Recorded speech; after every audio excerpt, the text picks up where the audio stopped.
Mr. Witness, sakitin ba ang marami sa inyong mga informants? May mga malalang sakit ba sila? Sir, that I would have no personal knowledge po, sir. You should. Kasi ito, ang dami. 170,000, 50,000, 200,000 each informant. So para mabigyan nyo ng napakalaking halaga bawat isang informant pambili ng gamot, dapat magtataka ka. Anong gamot kayong bibili nito? Bilang isang intelihenteng tao, I know you're very intelligent, you're very smart. Did you not try to ask? O at least nagtaka? Baka may rheuma, arthritis, nagpapa-chemo. You should have asked. At kung mga bata nga, inquisitive yung mga bata, anong gamot ang bibilhin mo? Paghingan mo ng pera ng bata, kunyari, Toy, pahingin pera, bili akong gamot. Anong gamot bibilhin mo, kuya? Bata yun grade 1. Ikaw pa kaya? Why? At the time po, sir, I did not ask anymore kay Colonel Lachica, sir. Why not? Because, sir, I already gave I trusted what the security officer mentioned to me, sir. But it is your responsibility to know. Kasi ikaw ang pumipirma doon sa AOM. Sir, in terms of the responsibility to know, sir, I'm not sure, sir, if I'm the one who's responsible to know, sir. But the So task you're to not me, sure. That means, ayoko nang gumamit ng pangsalita.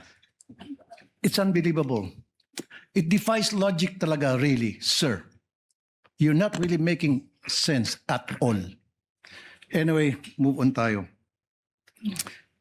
Yung, alam mo naman sa DOH, nagbibigay ng libreng gamot.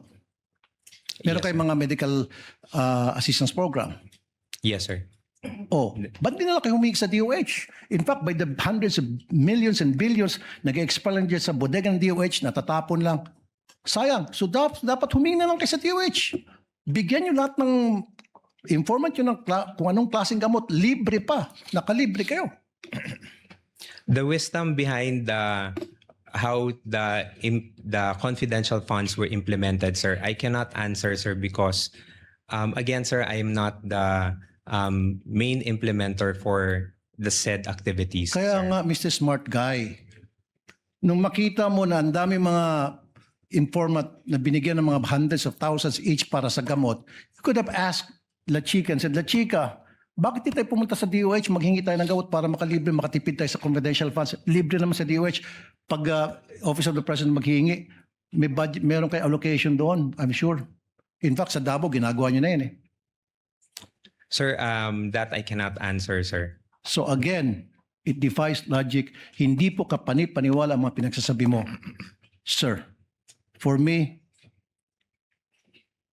it really defies logic. Sayang po yung pagkatalino mo rito. Nasira po yung pagiging isang matalino mong tao.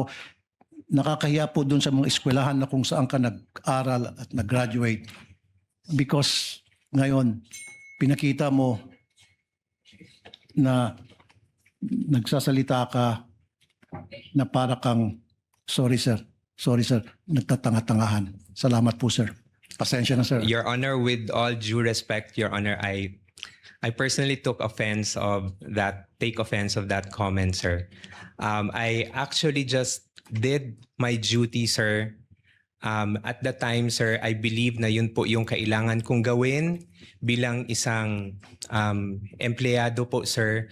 And I did my work, sir, based on what was tasked of me, sir, including the limitations that I can do to the duty that I will be doing, sir. So you're talking about limitation. Ikaw ang deputy COS and then malapit ka kay VP Sara and then pirma mo ang nakasaad doon sa AOM. So karapatan mo po magtanong. Okay? Now, you're talking about taking offense. Paano naman po yung mga taong bayan? They're being offended sa paglulustay nyo ng pera. Lumilita na parang nilulustay ang pera dito eh. Pera ng taong bayan po ito ang pinag-uusapan natin. If you're taking offense, mas lalo pong offended ang napakaraming Pilipino ngayon. Kasi hindi mo pa naibibigay ang tamang sagot.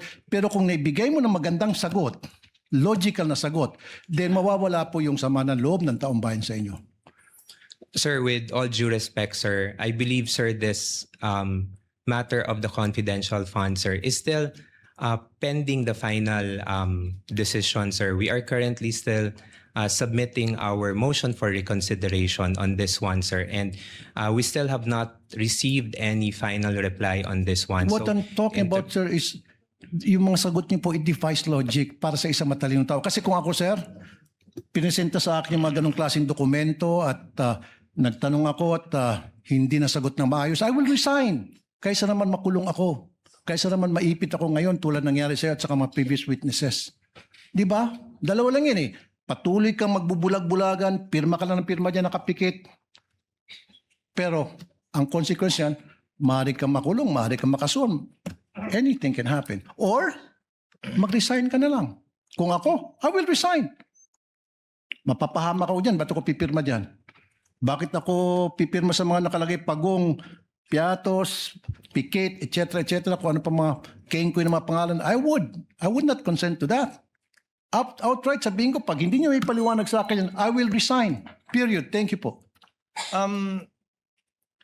That was not a question, Mr. Orton. You need to answer. With the permission of Senator Judge Tulfo, may the chair replace the word nagtatanga-tangahan with feigning ignorance on the record? I see Senator Judge Tulfo nodding.